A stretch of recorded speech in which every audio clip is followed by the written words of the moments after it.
ما جوانان عزیز، دانشجویان عزیز که به معنای واقعی کلمه میوه دل ملت و امید آینده این کشوری، به مسئله تبیین اهمیت بدید. خیلی از حقایق هست که باید تبیین بشود.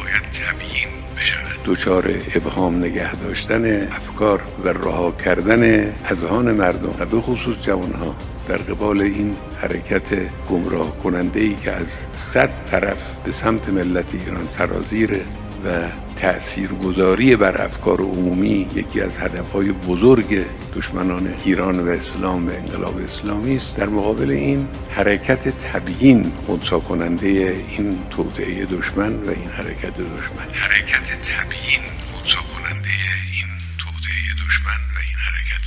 به عنوان یک وظیفه، مثل یک چراغی، مثل یک نوری، پیرامون خودتون رو روشن کنید. امروز خوشبختانه میدان باز است برای انتشار افکار. این فضای عمومی در کنار مشکلاتی که ممکنه به وجود بیاره برکات بزرگی هم داره. می توانید در این زمینه به معنای واقعی کلمه جهاد کنید. میدان باز است برای انتشار افکار. البته اصل قطعی در این باب این است که بایستی از شیوه اخلاقی در این کار پیروی کرد. این کاری که بعضی‌ها در فضای مجازی یا در مطبوعات و در مقاله ها و اینجا اونجا انجام میدن که با دشنام، با تهمت و فریب و دروغ با افکار عمومی مواجه میشن، این رو ازش باید به شدت اجتناب کرد.